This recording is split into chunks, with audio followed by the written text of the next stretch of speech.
Today's passage, friends, is called Do Not Worry. And here's our friend Barnaby the Bible Bug looking very relaxed, not worried a little bit.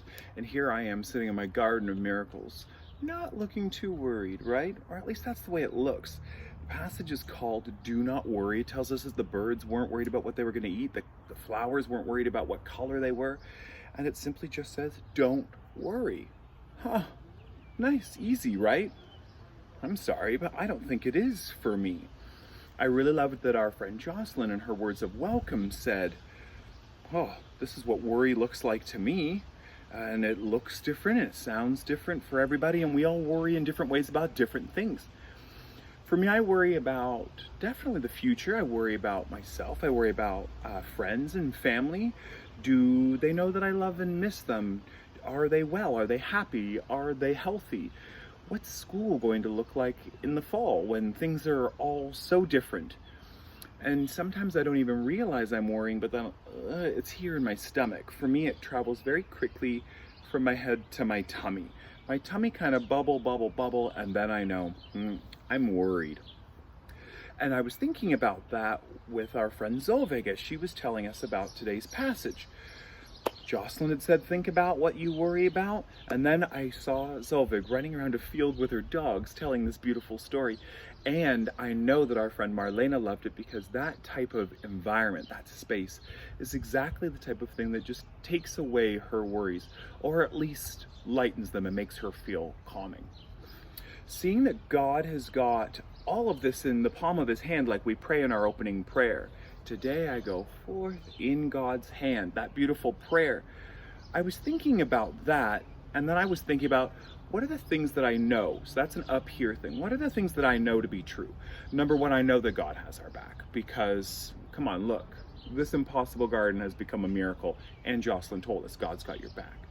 I know that worry gets me nowhere, which is what it says right here in our Spark Bible as well.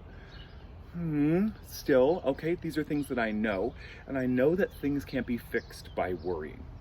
If I worry about leaving the front door open, though, I'm probably not going to do it.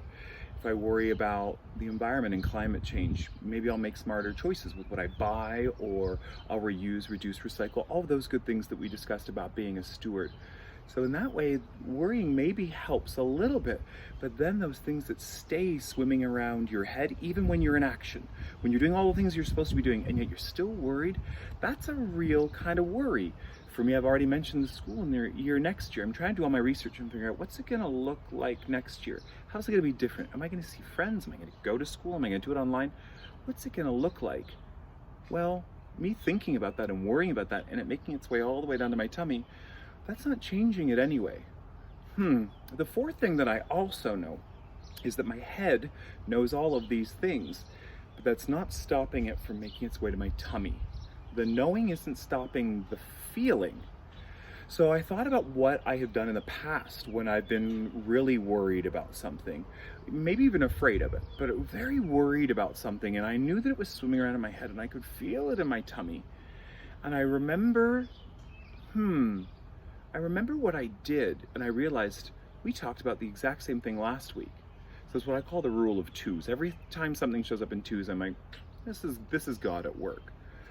I realized the times that I've been really worried about something and I got over it, right? It's because I did two things.